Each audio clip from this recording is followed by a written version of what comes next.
Alright, good morning Tracy. This is for Science for 8 April. So we will be finishing up the fungi and bacteria worksheet before we start on a new topic on material. So probably next week, and we will start on topic on materials. So today we'll look at the open-ended question. We will introduce you the claim, evidence, reasoning, answering technique, as well as the elements of a fair test. So we'll be looking through these two, and we will be using these two to do question 14 and question 15, which is your homework today. Okay, so let's get the ball rolling. Every time you have opened a question, don't just read. Please highlight, please write the notes you need to take note of. So let's read the question. There are two slices of bread. They are kept in two separate sealed bags. So what does it mean by sealed? Let's highlight the word sealed. Sealed. So what does it mean? You should know that it means sealed. I think we have discussed it before. It means closed, like the ones we did in class. Sealed means closed. So I have two bags here, both are sealed, and there's a bread here and there's a bread here. Is there any difference between two breads? Yes, because they said, let me use yellow. They said that 5 drops of water are added to B only, which is this part. So I want to highlight this. I want to highlight this. So you realize the only difference between bag A and bag B is that bag A has no water, bag B has 5 drops of water, and water is a important part of the question that you will look at later. Alright, so what happens is that bag you have bag A with no water, you have bag B with water inside. And what's the purpose of this water? What does the water do? So I have bread, I have water, what will happen? Okay, so what's the purpose of the water in the bag? Okay, it is actually to provide moisture. But why do you have to provide moisture? What is this moisture for? What is this? Let me get the color. What is this moisture for? What does it do to the bread? Think about it. What have we learned? What kind of experiment have we done in class? Right? So you realize that when the bread is moist, something will grow. And what is that thing? That thing is called a mold, or mold basically. Okay? So when there is moisture, mold will grow, because mold like to grow in places with moisture. Alright. Okay, so you realize that when the bag has water and the water touches the bread, what happens is that the water is a form of moisture. So when the bread is moist, the mold will start growing, because what we learned before is that the mold will grow in places with moisture.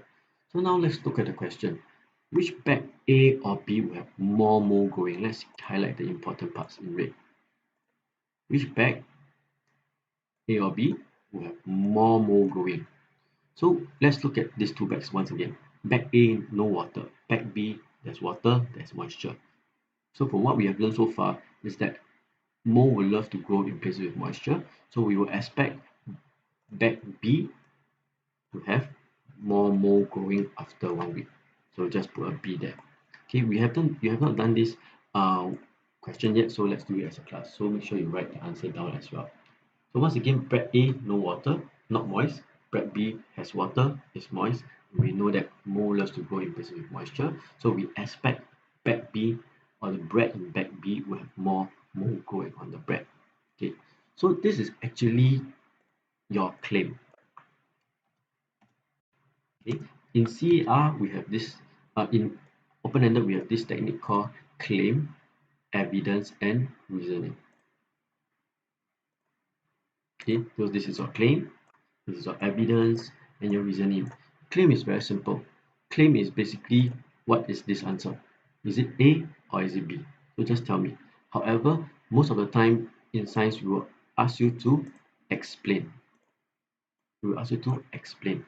And when it comes to explain, we often use a technique called claim, evidence, reasoning, or what we call C, E, and R. So how do we know it is B? Just now we said a lot of things, but how do we classify what we say into different categories, like what is the evidence and what is the reasoning? So we know it is B. So why is it B? Where is the evidence in the diagram? Okay, so basically evidence is what the diagram tells us. Okay, So if you're wondering what you mean by evidence, Mr. Wong, evidence means what the diagram tells us in relation to the question.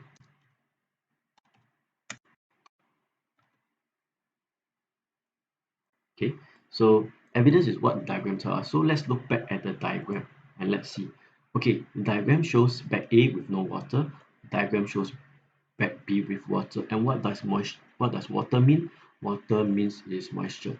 So basically, the diagram is telling me that the bread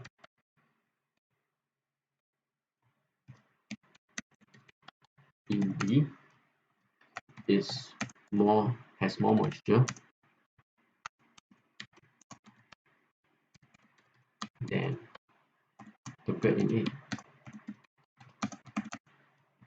Okay, so this is what the diagram is trying to tell me. The diagram is trying to tell me that the bread in B has more moisture than the bread in A. I don't write the bread in B has 5 drops of water, but the bread in A doesn't have, because the key here is that bread B has more moisture.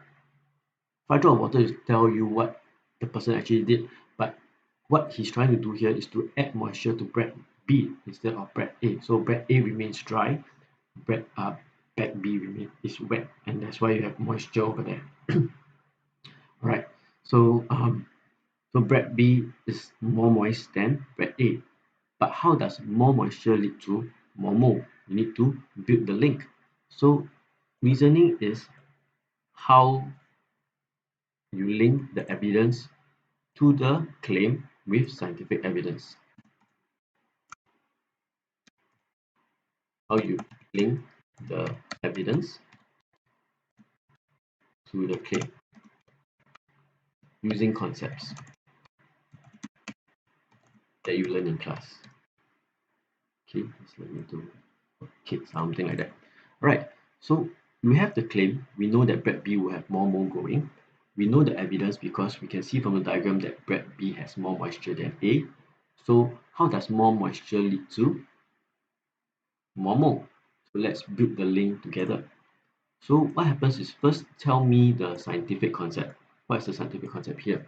That mole grows better in places with moisture.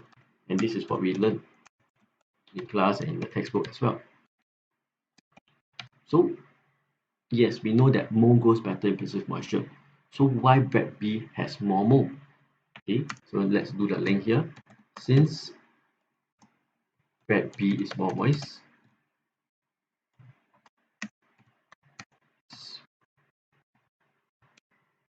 more mole would grow on B.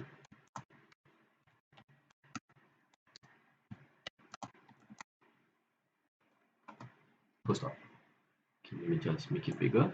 Okay, alright, something like that. Alright, so you will see that this is how I do my reasoning. So I know my claim is bread B has more mole. I know the diagram tells me that bread B has more moisture than bread A. So the reasoning is to connect the evidence with the claim. So since I know mole grows better in places with moisture and bread B is more moist, so if the bread is more moist, you have more mole growing on it. Simple as that. So there is a mention of the scientific concept, and you're using scientific concept to link the evidence to the claim. Okay, so with that, now let's try to write it properly. Okay, over here on the lines itself. So now we will combine the evidence and the claim together. Okay, so again, you write down the evidence. I'll write it this way. Bread B is more moist than A since mole grows better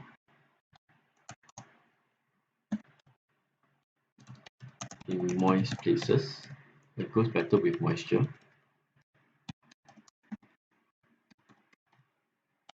More mole would grow on B.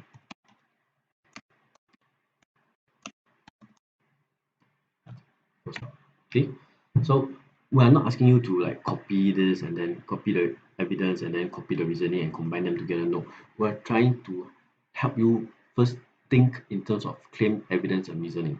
So in terms of thinking, you think in terms of claim, evidence, and reasoning, and then after you will actually combine them. You can rephrase them, up to you, but the key concept is here. So you will see elements of the claim, which is of the evidence, which is here, is the elements of the evidence, because I'm telling you that bread B is moist, more moist than A, and then this is the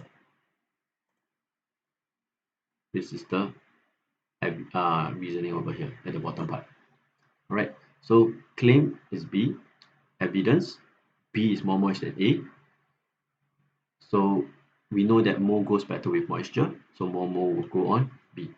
So later on for question 14 and 15, you will see more of this uh, coming out, and then I want you to try to use claim, evidence, and reasoning. Don't worry if you're not very good at it, you're just learning, it's fine. But I want you to try to write at least in these boxes given. You might not want to write this yet, we can write this together later tomorrow, but I want you to try writing these two first. The claim, the evidence, and the reasoning in the box at least. Try first.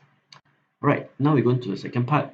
Now we go on to something called a fair test. This is a fair comparison. Right, before I start, make sure you have copied down the answers to part A and part B. Okay, you can always stop the video and go back and rewind in time so you can see the words, and then you can start writing. Okay, don't just watch the video. All right, so now let's start on fair test. Okay, fair comparison is the same idea as a fair test. Okay, let me just write fair test.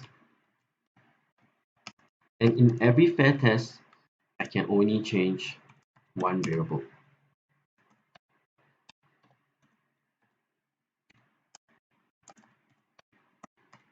Okay, in a fair test, I can only change one variable. All right, so for example, in this question, we're talking about whether moisture affects the growth of mold. So I only change the amount of moisture. I don't change anything else. Because if I change anything else, the results might be affected by that something else I change. I cannot say for sure that it's because of water. It might be because of the location of the bag. I don't know. So to do a fair test, we can only change one variable of the entire experiment.